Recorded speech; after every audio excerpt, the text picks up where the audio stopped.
Hey everybody, Jimmy with the Triple C Collective here, and Collin. hey Collin, and we are here to bring you episode 11 of Bad Batch Season 2, Metamorphosis. Right.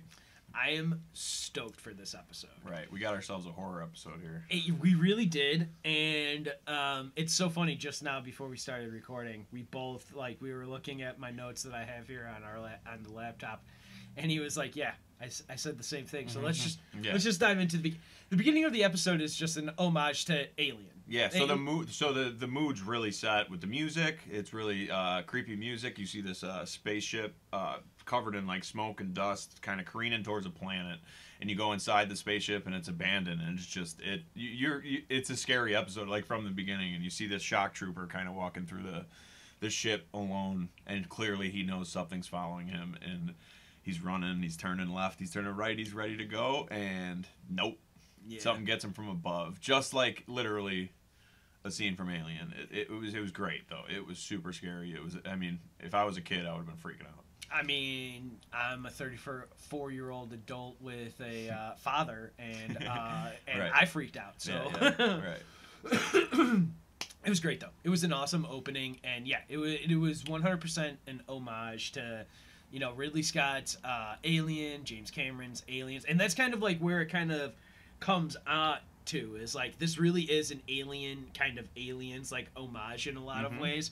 And without saying that, I'm not going to spoil too much more. Let's keep on going. Yeah, I mean, it really does cross that. It's great sci-fi / horror, and you don't see that a lot. You don't see that done well a lot, at least. And it was in the Star Wars, it's just a random thrown in episode. It's like, wow, must be Halloween during in the galaxy.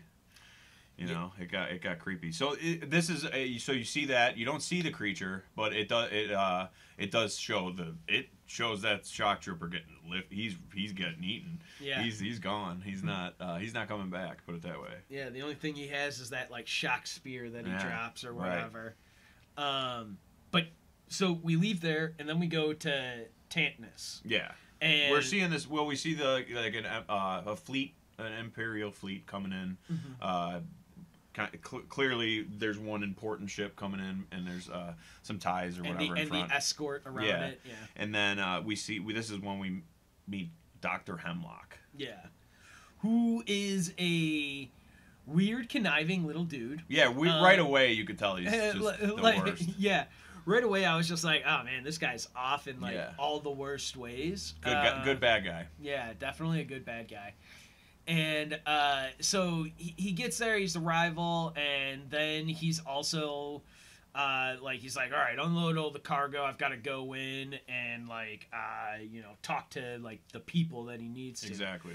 And he goes to visit Mistress C. Yeah, Nala Se. She was in the first Nala Se was in the first season. Who she was the one kind of helped them get Omega out. Yeah. So now we see her and there's only that we know of right now is 2 surviving members of the Comoan race right now, and it's her who's locked up and being talked to right now, and this other guy, the Prime Minister, who's working with her. And Dr. Hemlock's kind of like, "What are you doing, Nala? Come work with us. You got all this knowledge, right?" Yeah. And she's like, "No, you killed everyone I love." What do you mean? No, she's she's not ready for it. She's not doing it. She's like, I'm not especially motivated to continue my work after the Empire destroyed my civilization, literally. So she's not ready for it. Doc, this is kind of just the connivingness, like you said. It's just very conniving. Dr. Hemlock is just seeing what he can do to get her to talk. But he goes and talks to this woman who we saw earlier when he arrived. They didn't really mention her name, but it was Emery Carr. Okay. She's just a doctor who worked on this base with him. And she kind of just mentions that there's this lost transport unit. He freaks out a little bit. You could tell 904, right? Yeah. Yeah, transport 904 is lost. They're just trying to. So he's like, you got to retrieve that thing. Yeah. So they're on it, and he also then goes looking for other Komoa. Yeah. So then that's when she brings up the Prime Minister being locked up on Coruscant right now. And so he's like, all right, go get him, bring him here. And that's when we cut to the Bad Batch on the Marauder, because they got that back. Yeah. No thanks to Sid, who they're talking to. right? This call with Sid is awesome. Right. Like, they're just laying it down on the... Even Omega's like, come on, lady.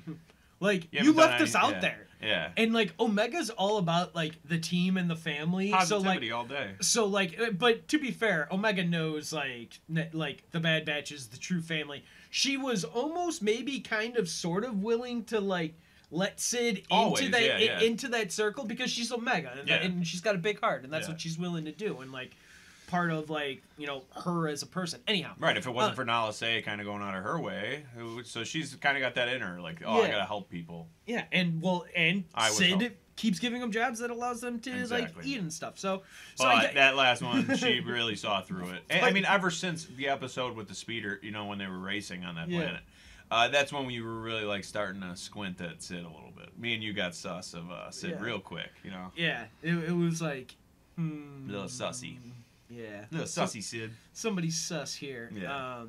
But she gives him the tip for another job about a down ship, and you know.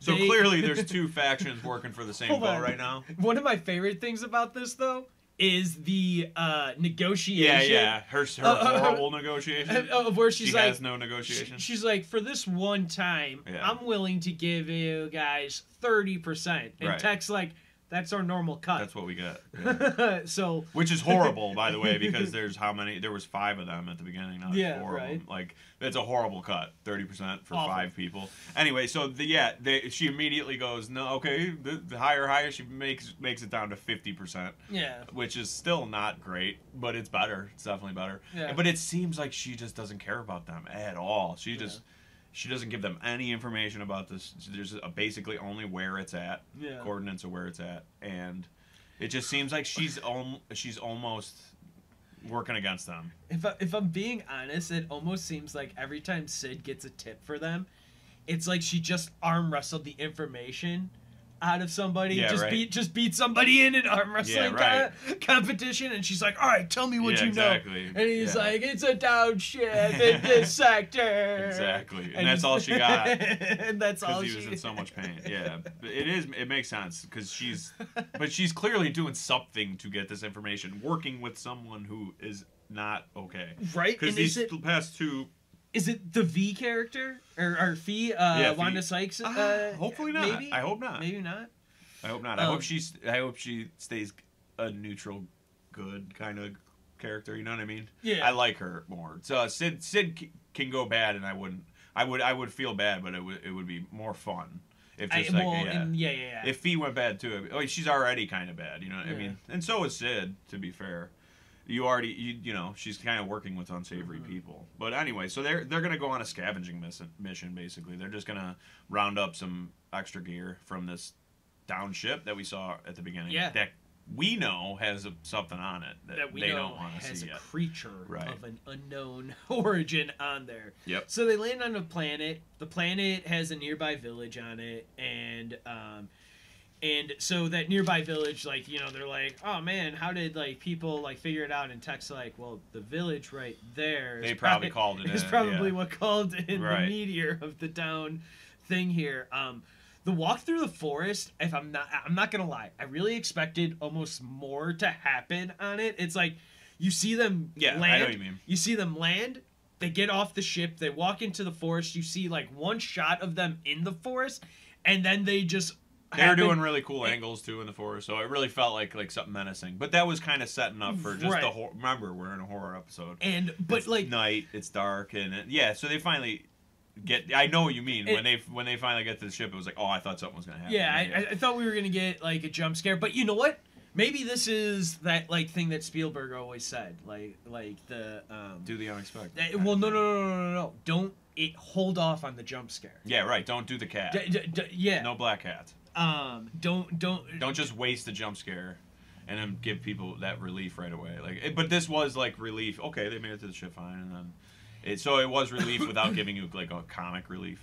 Right. Without taking you out of it. It did set up that, remember, you're in a horror episode. But yeah, it's taking your anxiety up and down, but making you go up on the roller coaster there. Mm-hmm. Inside the ship, though, is great. They go on that, like, they start on the same path, basically, as we saw that and Tech assumes everyone's dead, and Omega's hoping they're going to find some, maybe some people who are alive that they could help. So they're kind of just like, all right, let's check this out, and they get in there and do the Scooby-Doo again. Yeah. They split up, gang. Do the Scooby-Doo. Yeah. So great. They love splitting up. Yeah. And Tech's like, don't worry about me, I got this. Tech goes to you know how Tech is. Yeah, he goes Very to the matter of fact. He goes to the bridge, starts his hack. The rest of Trying the to team, get the electricity back on, yeah, basically. and start to see if they can get like the electricity going, any data, any like navigation logs or whatever. Yep. Try and figure out whatever they can. The rest of the team is moving on, and they find the lab. Yeah, they find clearly it's a Camoan lab. They find right, with the Camoan equipment in there. Yeah. But they also say it's very cold. Yeah, so they get in there and it's cold because labs are usually a little colder than usual. But yeah, they're in there and they notice they're in there, and we cut back to Tech, who turned the power back on, the grid's back on. Mm-hmm. And this is awesome, though. Yeah. The little tension that keeps building. This was kind of one of those jump scare moments. Yeah. They went ahead and used one here with the robot who comes out of the closet area or whatever you want to call it. He comes out and he's just danger. It's like, oh, what's happening here? Is he just reverting to, Tech doesn't know still what's going on. Right. And then we cut back again after that thing dies, and it's slime, gooey slime, and Wrecker's like, ew, what is this? And again, it's very quickly building up to the fact that don't forget that there's this beast on here. Yeah. That gooey slime was so crazy. Mm-hmm. Because they're just it's just like it's just like goop, then you get the goop, and this is the perfect horror stuff. It's like this: you get the goop, you get the sounds, and what is it? We don't know. You know what I mean? What are they making in here? They know it's a cloning thing, but they don't know what they're making. So they don't know. It's like, what is it? They don't know what they're cloning because even Omega says what they're used to is clones. Right. They're not used to this. To what's going on here. Yeah. But Omega even says that it's different kind of cloning stuff than what she is used to. This is more alchemy. They're trying to create something else here. Yeah. And so anyway, this is when again the creature does. You start hearing this thing, and it's pretty cool. It's so good. But then creature appears. Yep. On the ceiling. And he's eating a shock trooper with the electricity running through his mouth, and it's like, whoa, it's almost like he wanted that part of it. It wasn't even the shock trooper he was after. And it seems like at this point that's what it seems like. He's feeding from the energy. For me, at this point here is where we make the switch from Alien to Aliens. Yep. It is where because Alien is very much so the sci-fi horror of it. Aliens is the sci-fi action. Yep. And yes, and that's just what they are. So we get into a big fight and they're shooting at it. It's not doing anything. It's not doing anything. All of it's this creature you see, it has and it's a creepy looking creature. It's really gross. Does. It's gross. Dude, it's like a wormed version of Godzilla. Almost. Yeah, we'll get into the Godzilla part later. Yeah. But yeah, it does. It's small right now. It's very small. I mean, it's very small. It's actually it's pretty big. I'd call it 10 feet. Yeah, it's about, but it's shorter than Wrecker. Yeah. But it was 10 feet long for sure. It's pretty easy. Long. But they start running away, obviously trying to shoot it. They're not their blasters aren't doing anything, not going through, not affecting it at all. Yep. But they start to see it eat the shock trooper that you were seeing and that electricity, and then it starts running after more electrical things to start consuming it. So it goes after the generator in the ship, and it just basically eats the electricity. And then this is when Tech kind of figures out, look at it. Yeah, what's going changing. on here? We need to figure out what's going on here, and it gets loose. Yeah, and man, so that's when it gets loose, and they know it's going towards the city, and they know it's about to just go hammer on the city. So they need to get there. So Hunter and Wrecker go in the Marauder to hunt it, and that's a cool scene too. It's awesome so scene. Cool. It's in the dark in the forest. It goes back. So that forest scene kind of, it's like, oh, here's the forest again. Yeah. And it really was cool because it was, and these shots were really angled above, and you were it was kind of like a video game where you're hunting from the helicopter. and you're shooting at the creature, and it's well, if weaving between trees. if I'm being honest, it was almost kind of reminiscent of like a lot of like the really cool like helicopter work in Black Hawk Down. Yeah, also from definitely Ridley Scott. Yeah, right. So like this whole thing is really great. Like this whole action sequence of them going like Tech and Omega are trying to get round up people trying to get their own ships and yeah, Tech and Omega are right now on the ship. Still getting like the chilling. data. They're trying to figure out what's going on. Getting the data from in there. Sorry, and they're over there. They're over there shooting at the thing, and this is when Tech kind of breaks into the figures out, gets the data, and he figures out not only is this creature feeding on energy and getting bigger from it, that they're kind of doing some weird. They're developing, they're doing all of this to take its armor. Mm-hmm. They kind of made this creature. Yeah, it's not a creature that came from a planet. They made this or thing. Naturally. Yeah. They don't know everything yet, but yeah. So we're kind of just realizing now. Okay, this thing does get bigger, and this is when you see the creature again, and this is the Godzilla King Kong moment. This is the king. He's on top of the electrical grid for this town, and he's just feeding on this. Mm-hmm. And Hunter and Wrecker are just I don't know what to do, and they realize too that this thing has armor that is impenetrable. And they're not going to be able to just take it down by shooting it, especially now that it's huge. And they can't figure out how to shoot it or get it down or anything. Mm-hmm. All they kind of figure out is that a similar creature attacked Coruscant before. Tech which is was wow. They really the Zillow thing. Mm-hmm. I didn't think they were gonna. Yeah, it was really cool. So they're really building on lore here. Mm-hmm. This is huge.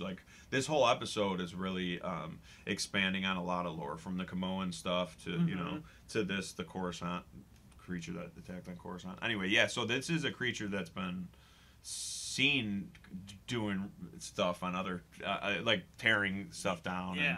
And, it's very.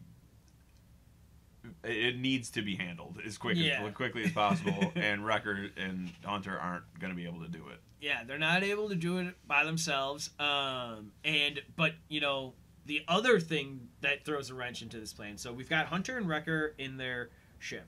We've got Omega and Tech out of the creature ship. They have extracted all the data, and that ship is blown up. Exactly. Because guess who showed up? The Empire. Yep. Dr. Hemlock's crew, basically. He's not there, but his crew shows up, the Imperials. With Star Destroyers. That's why everything. It felt from the beginning, because, it cut from literally the scene with Dr. Hemlock talking, saying we need to get this ship that's been lost, to Sid being we need to get the ship that's lost. It's okay, clearly these are the same ship we're going after, and we started this episode with that ship, and it just felt like Sid was sending them to their death. She didn't care. Yeah. That's what it felt like to me, and that's why, even at that point, I came to that conclusion. And now it was tripled down. She didn't care. That's why she went 50%. You could take it. Mm-hmm. This will be a 2-in-1. But I could be wrong.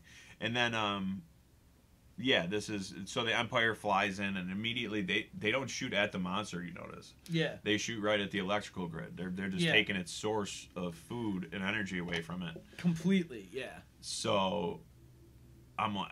So then they're oh, they're not gonna kill it. Yeah, they're not trying to kill it. They're trying to capture it. Yeah, they're trying to get it back. Which then goes back to Alien and Aliens them always trying to catch the creature to then be able to weaponize it. Yeah. Which is what they're trying to do here with the armor, because it protects them from the blasters. Yep.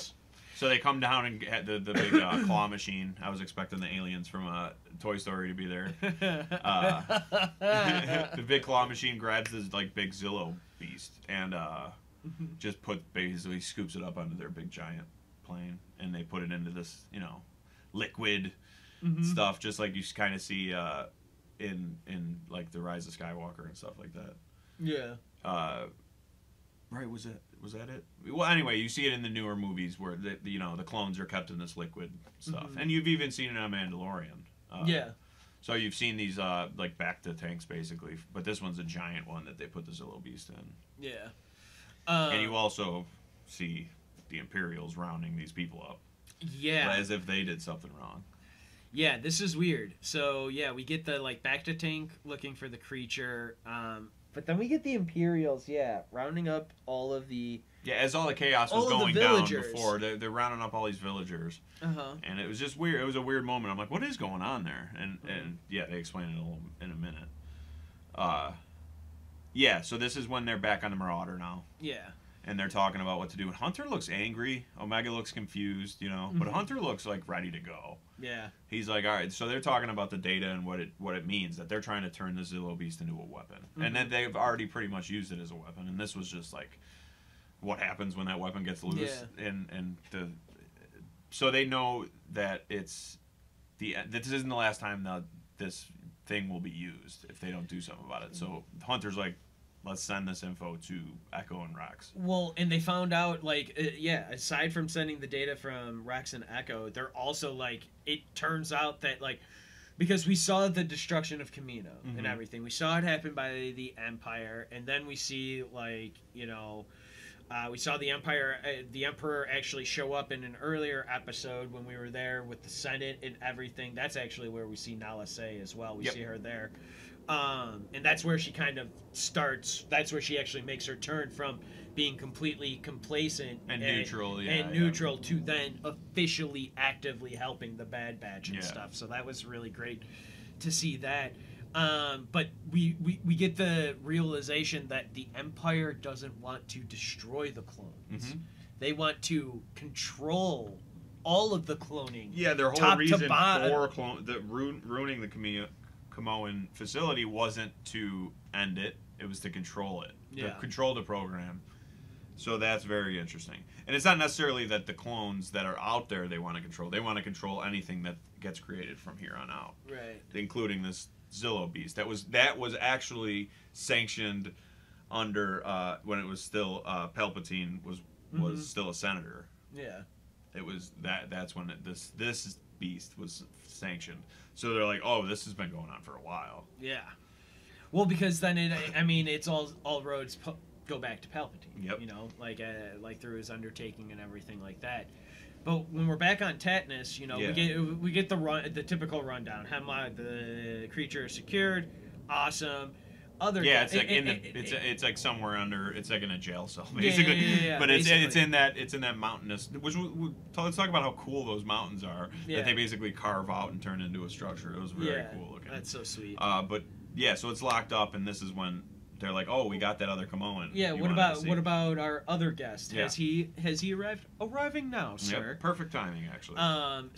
And then we get the former prime minister, and basically Hemlock's like, hey, I gotta know how to control Nala Se. Like I need her to pull her weight with this cloning stuff, and how do I do it? And the prime minister's like, I have a way, but we have to make a deal here. Yeah. Like, I need to get freedom if you want information. Like, it's called pay to play. Yeah. I don't know if you've heard about this, Mr. Hemlock. And Dr. Hemlock's definitely willing to play the game. So he's like, all right, what do you got? And but he just reveals that Nala Se will act if Omega's life is in danger. Yeah. And like if there's like a direct involvement of ending Omega's life, you find Omega, you control Nala. Yeah. So this is interesting. This is episode 11. I mean, this is and on the other hand, when they were walking to the ship to even meet that guy, the prime minister, the trooper next to Dr. Hemlock was basically saying that someone else witnessed it. We arrested most people who witnessed it, that on that planet, the Zillo Beast attack. We arrested everyone, and we're gonna keep them in jail if they saw anything, which is wild. Yeah. And then they're like, but another crew, which is weird because they had kind of an old like a Republic ship. They had like an army ship basically, and but we couldn't catch them. So it was like they already had a bounty going out for the Bad Batch. Like, figure out who that was, guy's on it. And then we get up to this part, now they're definitely going after at least Omega. So it's like they're coming at him from two directions now. Well, I mean, to be fair, like, and we only have a few episodes. To be episodes. Fair, it's unknown on who was it? Was it Carver? Was it Admiral Carver, the guy who Palpatine like put up as the puppet for like being like he's the one who attacked the Samoans and the clones just listened to him, so now we got to get rid of the clones and start doing the Defense Act. So whatever that guy. God, I just lost my point, but that's okay. Yeah.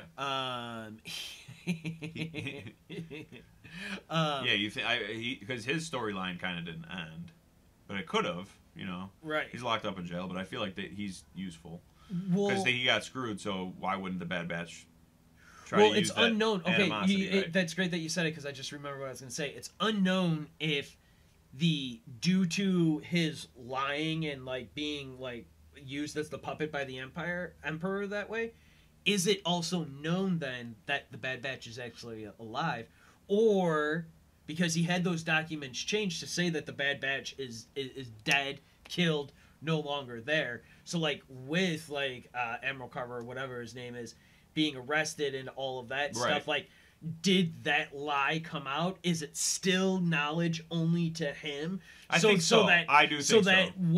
So that now when this hunt like happens, you know they're gonna get scouted. They're gonna get scouted somehow and be seen. Somebody's gonna be like, hey, I think we have Clone Force 99.